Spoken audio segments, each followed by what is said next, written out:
Halo semuanya, aku Linda. Di video kali ini, sesuai dengan judulnya, aku mau ngebahas mengenai magang dan juga portfolio arsitektur. Tapi sebelum itu, kalian pasti udah ngeliat kan sekilas bagaimana aktivitas magang aku di video sebelumnya.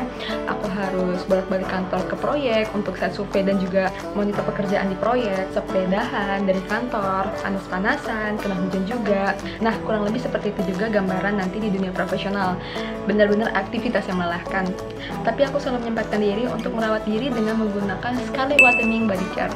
Nah, produk yang pertama aku punya body scrub. Body scrubnya ini punya 3 varian, tapi yang aku punya varian pomegranate. Body scrubnya ini mengandung glutathione dan juga vitamin E yang berfungsi untuk mengangkat kulit mati dan juga mencerahkan kulit. Nah, selanjutnya aku juga punya shower scrub yang varian coffee yang merupakan varian terbaru. Shower scrubnya ini mengandung glutathione, vitamin E dan juga kolagen yang berfungsi untuk mengangkat sel kulit mati dan juga sisa kotoran yang menempel pada kulit. Dan yang terakhir, aku punya fragrance brightening body lotion yang varian Jolie, wanginya enak banget, aku suka. Body lotion ini mengandung glutathione, niacinamide, kojic acid dan juga vitamin E yang berfungsi untuk melembabkan dan mencerahkan kulit. Dan sekarang aku mau nunjukin shower rutin aku menggunakan produk body care dari Scarlett Whitening. Step pertama, aku pakai body scrubnya dulu. Caranya gampang, tinggal oleskan aja ke area yang mau di scrubbing, lalu ratakan. Setelah itu diamkan 3-5 menit dan habis itu gosok perlahan hingga kulit matinya terangkat. Setelah digosok, baru dibilas dengan air bersih. Aku suka banget dengan body scrubnya karena ada bulur halus yang dapat mengangkat sel kulit mati tanpa harus bikin kulit iritasi. Untuk hasil maksimal, tinggal lakukan secara rutin 1-2 kali dalam seminggu. Nah, aku udah bilas dengan air bersih. Sekarang adalah step terpenting untuk membantu memaksimalkan pencerahan kulit dengan menggunakan shower scrub. Caranya gampang banget, tinggal dioleskan aja ke seluruh tubuh setiap hari. Aku suka banget shower scrubnya ini karena ada bulir beads-nya yang dapat membantu mencerahkan kulit dan mengangkat kulit mati.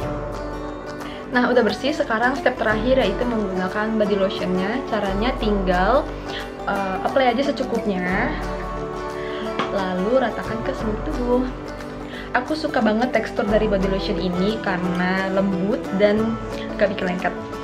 Kalian bisa lihat ya perbandingannya, yang sebelah kiri yang pakai produk body care dari Scarlett dan yang kanan aku nggak pakai sama sekali. Perbedaannya jelas banget, yang sebelah kiri lebih cerah dan bersih karena aku pakai produk body care dari Scarlett.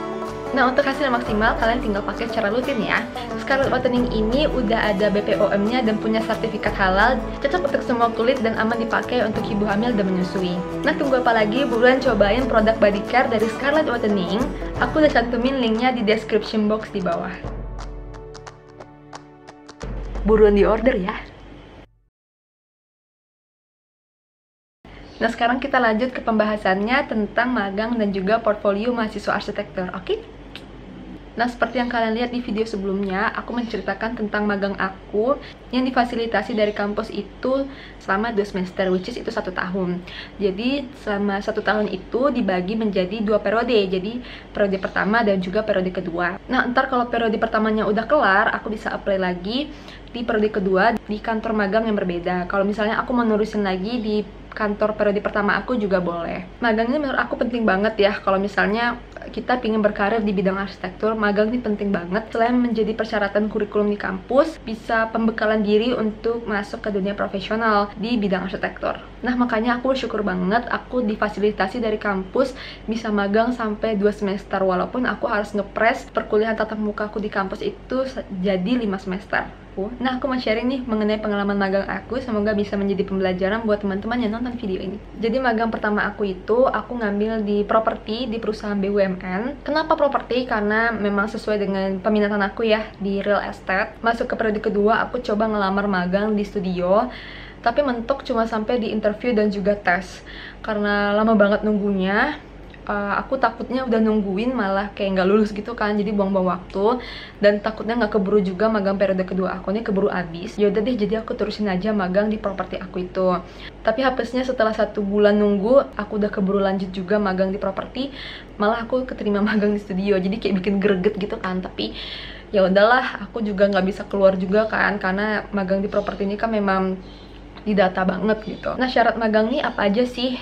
sebenarnya balik lagi ke persyaratan tempat magangnya ya. Selain CV dan juga surat pengajuan magang dari kampus. Kalau aku di properti kemarin, syarat magangnya itu ada CV, surat pengajuan magang dari kampus, dan juga proposal pengajuan magang. Tapi portfolio itu nggak diminta. Tapi kalau kalian mau masukin juga boleh, tapi itu nggak diminta. Jadi 3 ini doang syaratnya. CV, surat pengajuan magang dari kampus, dan proposal pengajuan magang. Nah, beda dengan studio. Sepengalaman aku ketika ngelamar di studio, syaratnya itu CV, terus surat pengajuan magang dari kampus, dan mereka itu mewajibkan kita memasukkan portfolio.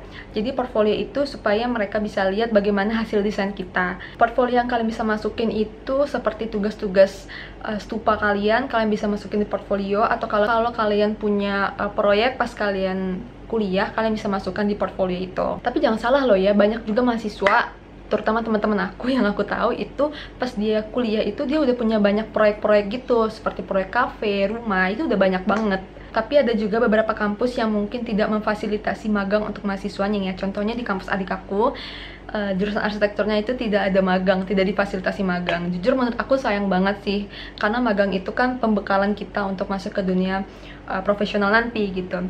Tapi jangan sedih, karena kalian bisa tetap magang walaupun kasusnya seperti itu.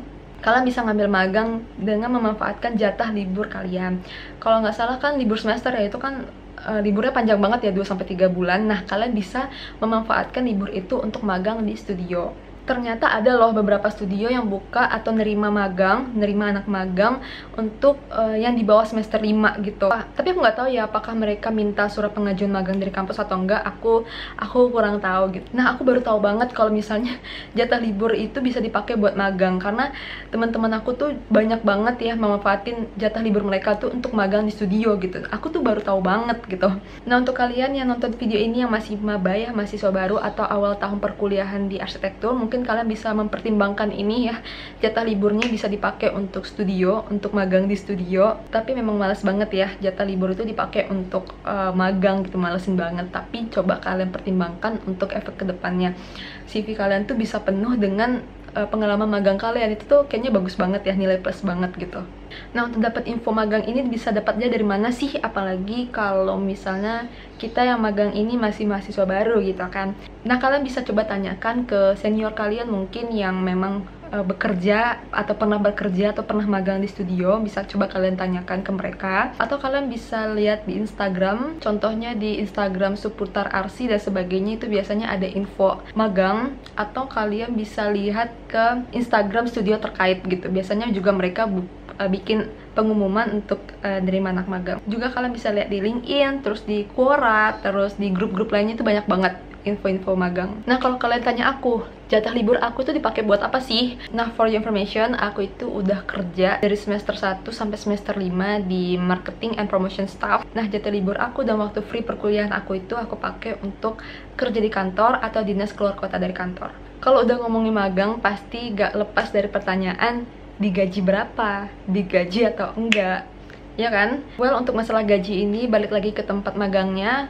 Di kontraknya itu mereka kasih gaji apa enggak, berapa besaran gajinya itu. Karena ada juga yang magang itu digaji dan juga nggak digaji. Nah, contohnya aku magang di properti itu, aku nggak dapat gaji sama sekali. Justru aku yang ngeluarin duit buat transportasi ke kantornya. Tapi tergantung ya, kalau kalian itu magang itu buat apa, ada yang buat gaji atau buat cari pengalaman. Bohong ya kalau dibilang nggak ngarepin gaji, pasti ngarepin. Tapi kan kalau bisa kita dapat dua-duanya ya, gaji dan juga pengalaman. Tapi kalau untuk aku pribadi, magang di properti ini ngarepin gaji iya, itu nomor kesekian buat aku, karena yang aku harapkan adalah aku bisa menjadi rekomendasi di kantor tersebut untuk bisa bekerja tetap di sana. Jadi nggak jarang loh ya kalau kita punya kinerja yang bagus di tempat magang, mereka bakal keep kita untuk direkomendasikan menjadi pegawai tetap di kantor tersebut. Nah, seperti yang aku bilang, portfolio itu kumpulan hasil karya kita di stupa ataupun di proyek kita gitu. Gak cuma arsitektur aja yang pakai portfolio, contohnya interior juga pakai, di cafe juga pakai, fashion designer dan sebagainya. Portfolio itu dibutuhkan untuk kita ngelamar magang atau ngelamar kerja, khususnya di studio. Tugas stupa kita tuh juga bisa loh dimasukkan ke dalam portfolio. Atau kalian punya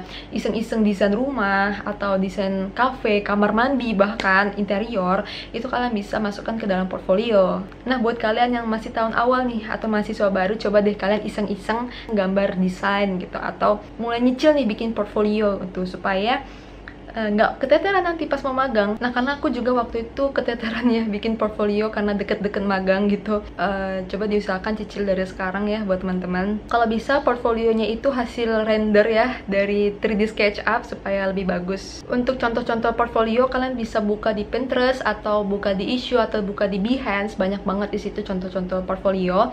Kalian bisa buka dengan keyword arsitektur portfolio atau arsitektur student portfolio. Kalian tinggal buka aja di situ. Di sana tuh banyak banget contoh-contoh portfolio dari dalam maupun luar negeri yang keren-keren banget ya. Kalian bisa contoh itu.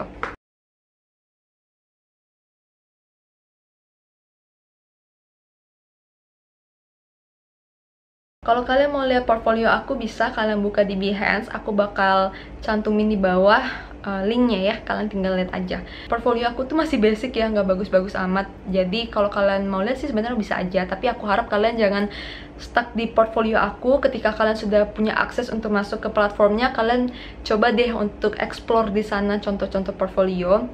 Di sana banyak banget. Selain portfolio, kalian juga bisa lihat contoh-contoh TA di sana dari dalam maupun luar negeri itu banyak banget. Kalau misalnya kalian mau lihat yang khusus tesis, kalian coba lihat aja dengan keyword architecture thesis maybe atau architecture student thesis. Kalian tinggal lihat aja di sana, kalian coba-coba aja, coba amati, pahami, terus lihat referensinya, lihat datanya apa kan untuk merancang proyeknya. Misalnya kalau kalian mau ngerancang museum galeri gitu, coba kalian lihat tugas TA di sana punya orang, datanya apa aja sih yang dibutuhkan, referensinya apa aja, lalu kalian pelajari. Karena aku pun dulu seperti itu juga waktu TA. Tapi kalian jangan tiru bulat-bulat desainnya, itu maksudnya plagiat ya. Kayaknya udah panjang banget pembahasan aku kali ini. Kalau kalian mau tanya-tanya atau saran untuk next video, kalian bisa komen di kolom komen atau bisa DM aku di Instagram. Jangan lupa untuk like, share, dan subscribe YouTube channel aku, dan follow juga Instagram aku di Indaokta dan juga di kara.design. Semoga videonya bermanfaat. Thank you and see you on the next video. Bye bye.